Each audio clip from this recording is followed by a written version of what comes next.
Chapter 10. A Thumping Lie. Monday was another miserable day, and it was spattering with rain when the court reassembled at 10:15 in the morning. Daniel, in full dress except for his sword, took his place in front of the 9 senior officers sitting in judgment and bowed. Before Kimball could open his examination-in-chief, a warning shot was fired across his bows. Measham, the deputy judge advocate, sternly pointed out that so far some quite inadmissible evidence had been presented by the defence, and if he had not intervened, it was only because he wanted to afford Daniel every latitude. This must have startled Kimball, whose own view was that the deputy judge advocate had, very heavy-handedly, interrupted the proceedings a great deal too much so far. The examination started with Daniel's version of the goings-on during the dance. He said that at first the Admiral had complained to his captain about the number of ladies who were sitting out the dances. In turn, Daniel had explained to Dewar that, while he had made sure 4 or 5 officers were available for each dance, he was having trouble with the rest of the wardroom. He added, they point-blank declined to dance with other than their own friends and their own party. Then the Admiral, who by that time was very annoyed, complained about the band. He cursed and said that if Daniel was afraid to turn the Marines off the quarterdeck, he would do it himself. He then ordered Daniel to come along with him. When they arrived in front of the band, Collard pointed to Bandmaster Barnacle and called loudly, "Come here, you stand here." Then, before all the guests who were gathered around waiting for the band to start playing again, roared at Barnacle. "You call yourself a flagship's band? I have never heard such a bloody awful noise in my life. It's like a dirge. No one can dance to it. Everybody is complaining. I will have you sent home tomorrow and have you reported to headquarters." Daniel added that Collard went on to repeat himself several times. Barnacle, who had stood strictly to attention during this tirade, answered, "I will do my best, sir." Collard answered, "Yes, I should think you would. See if you cannot do a little better than you have been doing." The Admiral then turned away and, according to Daniel, made some remarks about the jazz band, which he declared was better than the Marines. Daniel answered, "Excuse me, sir, that is not just. Whatever merits the jazz band have, they owe this to the bandmaster who has trained them." Collard cut him short and said in a loud voice, "I won't have a bugger like that in my ship." Kimball asked Daniel if he could recall the Admiral's manner and tone of voice that evening. Daniel: "Somewhat the same as it was in the court on Saturday." Daniel went on to say that at 8 o'clock that next morning he was on deck for the ceremony of colours. After the band had been dismissed, he called the bandmaster back and told him not to take the threat to be sent home too seriously. But Barnacle replied that he could never stay in the ship nor even in the service after what had happened. Later, Daniel was sent for by the Admiral. When he arrived in Collard's day cabin, he found that Dewar was there too. The Admiral immediately said, "The chaplain has been aft here accusing me of calling the bandmaster a bugger. Now, you were there with me, and I did nothing of the sort, did I?" Daniel: "I thought for a second, because his manner was threatening, and I said very deliberately, 'If you ask me if I heard you call the bandmaster a bugger, my reply is no. But if you ask whether you referred to the bandmaster as a bugger in my hearing, and the hearing of the band, and of guests, including ladies, my reply is definitely yes.'" Kimball: "Then what happened?" Daniel: "The Admiral got very angry. He said it was a lie, that he never used such a word, that such accusations could only involve a court-martial about a flag officer, and asked me how I dared say such a thing." Kimball: "What did you reply to that?" Daniel: "I replied and repeated it 3 or 4 times during the conversation which went on in those terms. Nothing will budge me from that statement, sir." Kimball: "Do you remember anything else that you said of a similar nature?" Daniel: "Yes. I think it was when the threats of a court-martial being made. I replied, 'Do you think, sir, that at this stage of my career I should make these statements to you if there was left any possible room for the slightest doubt in my mind as to what you said?' Kimball: "What did the Admiral say then?" Daniel: "I think I turned to the captain at that point and said, 'As a matter of fact, the Major is waiting to see you to lodge a protest because of what he considers an insult to the Marine Corps, and I understand that the bandmaster has lodged a formal protest in the form of a request to leave the service. To resign from the service, although it has been pointed out to him that it would mean chucking away his pension.'" Daniel then said that then Collard changed his manner completely and went on to speak of a court-martial, but now with a note of appeal in his voice. Daniel told the court that he said to Collard, "Excuse me, sir, I have had more time to think this matter over, and I have a suggestion to make which would prevent a scandal about a flag officer." He suggested that Collard should give him carte blanche to make the best redress possible to those individuals who, in his judgment, were really entitled to such redress. Grievous harm had been done, and the logical thing, to Daniel's mind, was not to do greater harm by producing a scandal, but to make the best amends possible. He told Collard that if he agreed to this proposal, then he would pledge his word of honour that, in his negotiations, he would maintain an order of priority, first to the service, secondly to his subordinates, who had a right to look to him, and thirdly to the dignity of the Rear Admiral himself. According to Daniel, the Admiral hesitated for a while, then asked Dewar for his opinion. The captain said that it was not the correct manner of handling a formal request from the bandmaster if it came forward. He also added that everything depended on success.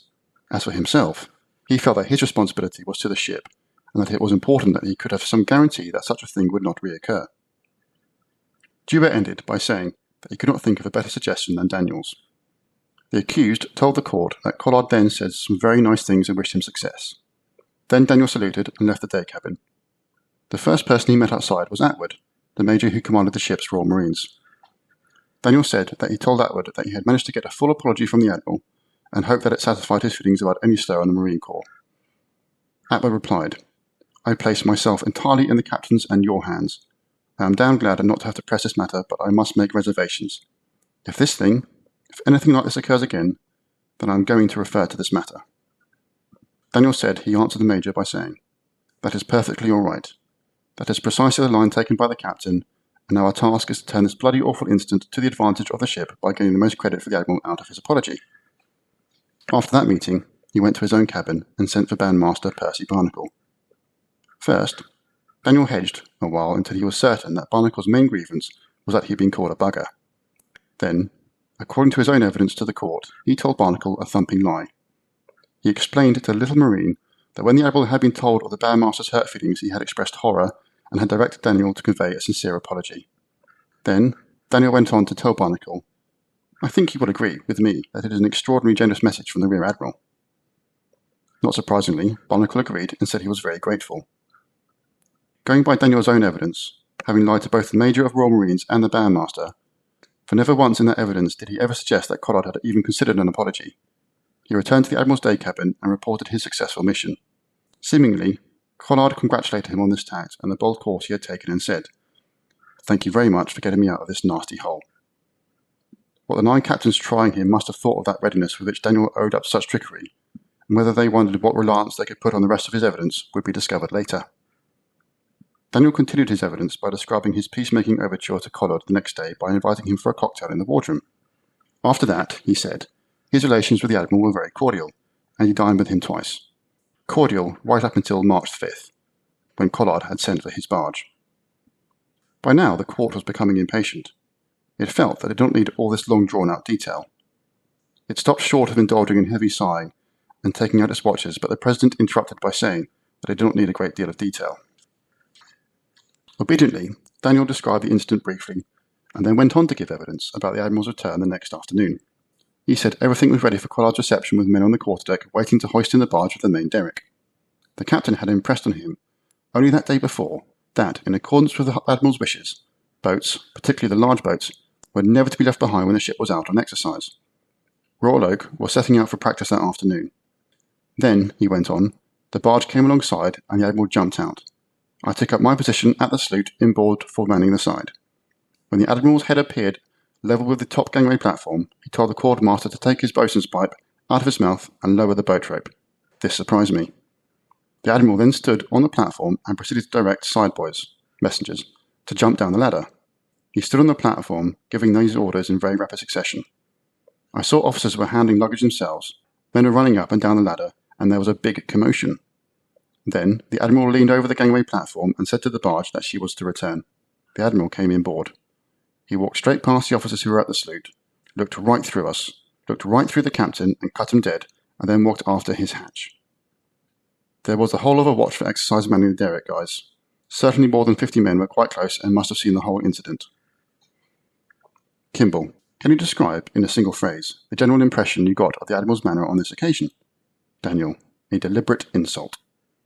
After giving evidence of events that led to the court of inquiry, the inquiry itself, and the order for him to leave Royal Oak, Daniel said that, once ashore, Major Atwood joined him to hand him his passport. In return, Daniel handed Atwood a letter he had just written and which was addressed to the whole ship's company. Daniel wanted the first lieutenant to read it out to the crew as soon as possible. At this point, Kimball asked him to read out the letter, but he was stopped by the deputy judge advocate, who asked to be handed the letter. He read it silently, then said that there was no objection, from a legal point of view, to it being read out in court, but added heavily, as a clear warning to Kimball, that he hoped the defence was sure it wished it to be read. Now the court took a hand, clearly trying to give Daniel a fair chance. The President, after glancing at the letter, interrupted and asked Kimball, "Are you perfectly convinced that, in the interests of your client, he should go on?" "We ought to warn you." He said no more, but Kimball took the hint and that letter was never read, nor were its contents ever revealed. Yet, knowing Daniel's theatrical turn of mind, his farewell letter to Royal Oak Ship's Company must have been a most remarkable document. Little wonder that the first lieutenant did not obey Daniel. In cross-examination, the dance was referred to again. The prosecutor asked, "Now, I think you said that early in the evening, after a number of dances, the captain spoke to you and complained about the introducing. You explained to the captain that it was due to the fact that some of the men would not dance except with their partners. Did you take any steps to try to get this situation improved?" Daniel answered, "I stopped dancing with the lady I was dancing with at the time, who I don't think I'd ever seen before, and then I went round and I was almost rude to several officers and said, 'Come on, you must dance,' and even, 'Have you got a partner? Where is she? Come on, I will find you one,' and almost took them by the arm as they were hanging back." The last question before the court adjourned for luncheon was, "I understand Admiral Collard approached you and spoke to you regarding the band. Did he say, 'I say, Commander,' or words to this effect, 'The band is playing very badly. Something must be done about it'?" Daniel, "Well, something to that effect, sir, but in a very different manner." The afternoon session started where the morning had finished, with Daniel being questioned about the dance. Did he agree that the Admiral was justified in complaining about the band? Daniel allowed that the Admiral certainly had a right to complain about the band. He personally disagreed with the Admiral, but he did not dispute that it was Collard's honest opinion. Did the Admiral remark to you that the bandmaster was taking no interest in the conducting of the band? I think that remark was made at the interview with the bandmaster, to the bandmaster. Did he appear to be conducting the band with vigour and so on?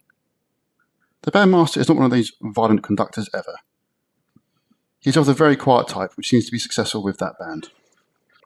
It transpired during the cross-examination, and according to Daniel, that on the Saturday morning after the dance, when he, Collard, and Dewar had been together in the Admiral's day cabin, Collard had proposed sending for the bandmaster there and then. He had said, "If you like, I am prepared to have the bandmaster here and apologise to him." Why Daniel should suddenly produce so important a piece of evidence when he had completely omitted it in his main examination is most extraordinary. He was then asked if the Admiral ever admitted calling Barnacle a bugger. "Not in so many words," answered the commander. "But by what I concluded, he did, because I can conceive of no other explanation to account for his conduct. His threatening action when I came in, the complete change in his demeanour when it was clear this fact was substantiated by witnesses, and finally by his telling me I was to have carte blanche to convey or to make such redress in my discretion as I thought fit." The prosecutor asked, "You explained that on the Sunday morning, at church time, you observed the whole ship's company were looking hard at the Admiral and yourself. How did you come to that conclusion?" "Because when the Admiral was about to go down the hatch, I was standing there and was conscious of the gaze of all hands." "Was there anything unusual in that?" "Yes, in the way they were looking. The whole gaze was intently fixed on us." "What did you imagine was in their heads?" "That they knew there had been a scene at the dance, and they were watching carefully exactly what the relations between the commander and the Admiral were." It was at this point that Daniel got himself into something of a tangle. He stated in cross-examination that when he wrote his letter of explanation, he had assumed it was for Dewar and not for Collard. Dewar had asked for his reasons in writing as to why there had been so much fuss about getting the Admiral ashore in his barge. It was an unusual request, but then, it had been an unusual incident. The prosecution then asked why his evidence differed from what he gave at the court of inquiry, and read out the minutes in which Daniel clearly stated that Dewar had told him the Admiral wanted his reasons in writing. Daniel answered that he had hoped that the Admiral would see the letter, every word of it, so that he would realise what a very serious state of affairs had arisen. He explained that he had had some trouble in drafting the letter. "With your position and experience, you know how to address a letter to your captain and finish it off." "Yes, but it was a very peculiar letter." "Then you do agree that your letter, which you describe as peculiar, was going beyond what you had been ordered to report on?" "Undoubtedly it was. I knew that." "Then you agree you did not carry out the orders you were given?" "I don't agree to that. I agree that I exceeded the orders I was given." "You brought in extraneous matters which were not in the orders you were given?" "Yes, I have never denied that." The prosecution then led Daniel to the day when Collard was supposed to have failed to salute and to have cut his officers dead. He was asked if Collard had saluted the quarterdeck. Daniel said he never saw him. He could not swear that he did not. But his impression was that Collard did no such thing. Prosecutor: if he did salute the quarterdeck, would not that have shown he had been respectful to the quarterdeck and everybody on it? No, not in the way he came over, no. Do you expect the Admiral, every time he comes over the side, to answer the salute of every senior officer who happens to be there, individually? I have been in flagships for a large portion of my service, and that has always been what I have seen. Daniel was asked if he thought that every possible assistance and seaman-like facility had been given to the Admiral when he came alongside Royal Oak in his barge. He said it had, and that no boat rope had been lowered because the arrangement had been for the barge to go straight to the derrick and be hoisted on board with the Admiral's gear. Did he not consider it a seaman-like procedure to lower a boat rope when an Admiral's barge came alongside in an open anchorage? Daniels answered that if there was only one passenger, he saw no actual necessity, but he agreed that no harm would have been done had a boat rope been lowered. But were there not 2 passengers? Daniel believed there were. Were there not also 3 tin cases, valuable ones at that? There were, answered Daniel, and all the more reason for the barge to be hoisted on board before they were removed.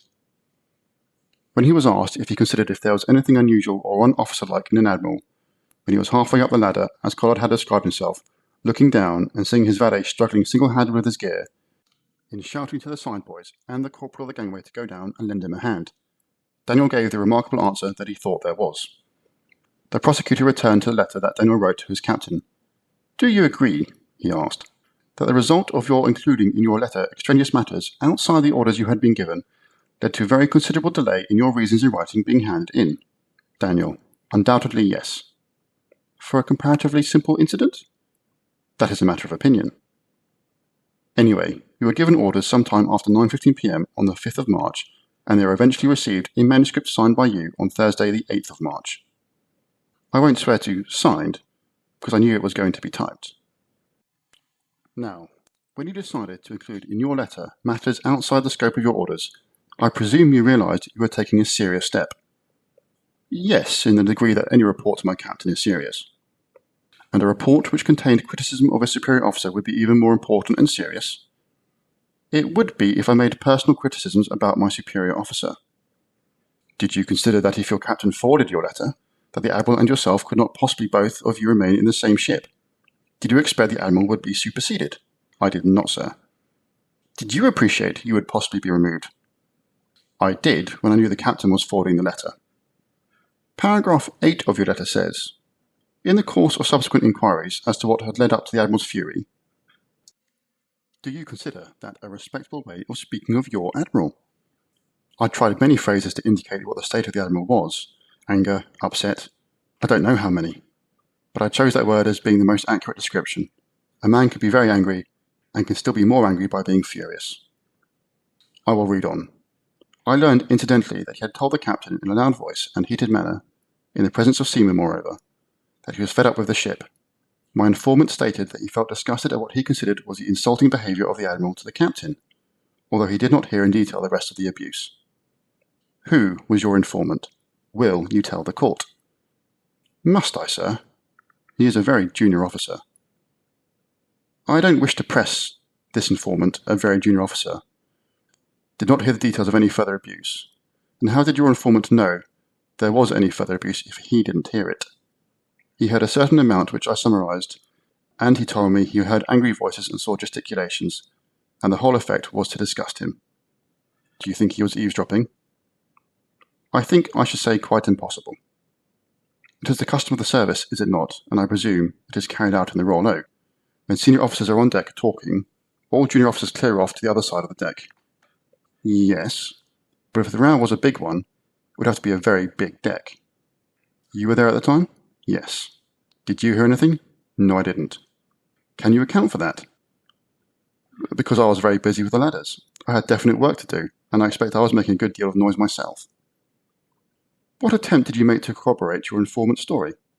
I made none. I felt the important thing was to let the captain know that this was the rumour. Paragraph 9 of the letter says this. This concludes my report on the events, but I consider it my duty to point out what serious harm is done by such incidents.